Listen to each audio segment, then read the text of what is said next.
If you're driving through rural Missouri and see a figure standing perfectly still by the tree line, do not stop, even if they look like they need help, especially if they don't have a face. On the night she disappeared, she was less than half a mile from her house. It was a warm evening in late August. No storm, no power outage, no reports of suspicious vehicles in the area. She had texted her mother at 9:12 p.m. "I'm walking home now." 4 hours later, she was found lying face down in the woods beside the road she had taken dozens of times before. She was conscious, she was breathing, but she kept repeating the same sentence over and over. "I know who you are." When her father asked who she meant, she whispered something else. 3 words: people of shadow. At the hospital, doctors classified the case as disorientation following trauma, possible concussion, psychological shock. But the police added a different note to the file. This was the 4th disappearance along that stretch of road in 18 months. The others were never found. The road runs along the edge of a small rural town in the Midwest.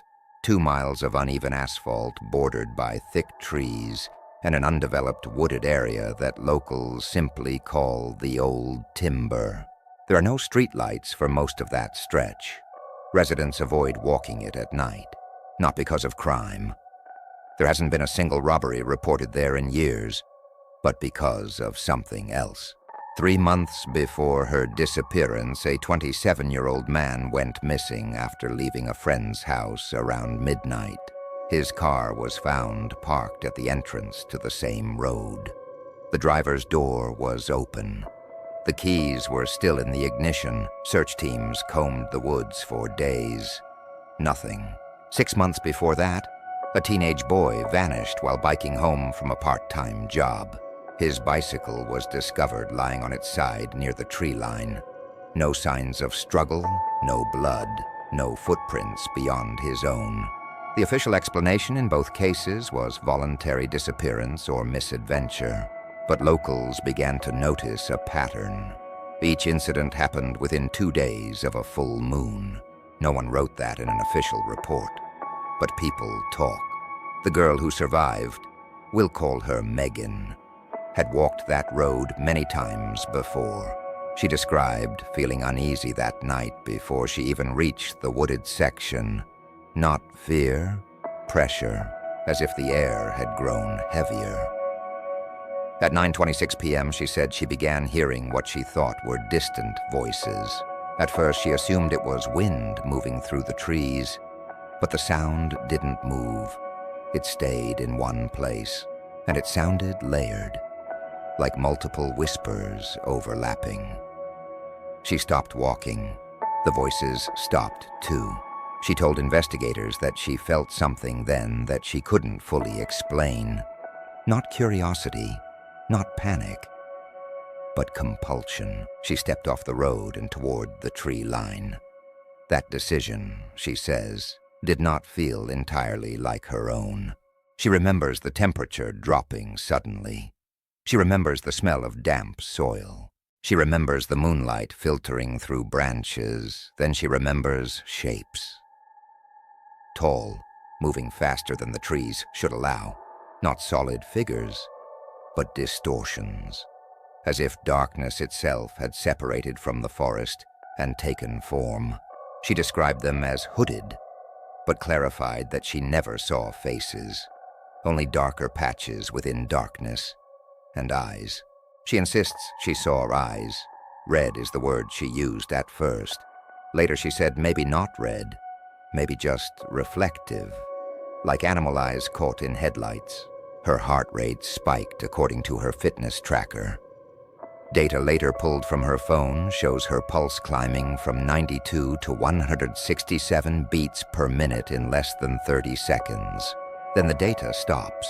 No GPS movement for 3 hours and 41 minutes. Her phone battery did not die. It simply stopped logging movement. Search teams would later find her lying roughly 70 yards into the woods. Her clothes were dirty. Her forearms were scratched. There were linear abrasions across her back. as if she had been dragged lightly over rough ground. No defensive wounds, no bite marks, no sign of assault. Blood tests showed mild dehydration and elevated cortisol levels, consistent with extreme stress. When she woke fully in the hospital the next morning, she had partial memory loss. She remembered entering the woods. She remembered being surrounded. She remembered falling. She did not remember how she returned to the roadside. What troubled investigators most was her repetition of a phrase while semi-conscious. "I know who you are." When asked who she meant, she whispered, "They stand in the dark." At first, the phrase was dismissed as dream residue, but when detectives re-examined previous disappearance reports, they discovered something unsettling. The teenage boy who vanished had texted a friend shortly before he went missing. "There's something in the trees." The 27-year-old man had called his sister at 11:47 p.m. The call lasted 12 seconds. In the background of the recording, audio enhancement later revealed faint, overlapping sounds. Not wind, not traffic, whispering. The FBI was not officially involved, but a behavioral analyst consulted informally suggested the possibility of mass suggestion, the human tendency to interpret darkness as threat. Yet there was a detail that did not fit psychological explanation: thermal imaging from the search night. During the sweep for Megan, a volunteer search team used a handheld thermal device. One of the recorded clips shows brief heat signatures deeper in the woods, tall vertical forms that disappear within seconds.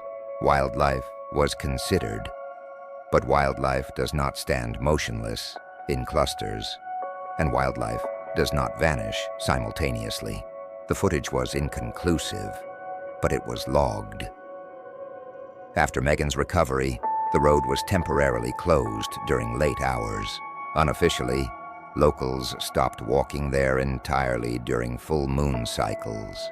No public statement connected the cases, but internally, the police added a classification note: unexplained environmental anomaly. That's the term they chose. Not shadows, not entities, not figures, anomaly. Megan moved away 6 months later. She has not returned to the town, but the pattern did not stop. 4 months after her departure, another report was filed. A hiker claimed he saw figures moving parallel to him in the woods just off the same road. He did not enter the trees. He ran. He survived. He described the same sensation Megan did. Not fear first, pressure, compulsion, as if something was waiting for acknowledgement. There is no official confirmation of anything unusual in that wooded stretch. No forensic evidence tying the disappearances together. No DNA. No fingerprints, no suspects. But there are records: 3 missing persons, 1 survivor. All within the same 2-mile radius, all near full moons, all reporting auditory anomalies before entering the trees. Megan has since refused interviews. In her final written statement, she added one line that was not included in the public summary: "They weren't chasing me, they were waiting." Today, the road is still open. Cars pass through it nightly. Most drivers never slow down. But if you check local forums, you'll still find warnings posted every month when the moon turns full. People don't use the police terminology. They use something older. They call them shadow people. And the most unsettling part isn't what Megan remembers. It's what she doesn't. Because in the gap between her last recorded step and the moment she was found, something happened. And whatever it was, it left no trace, except her. If this story stayed with you, you know what to do.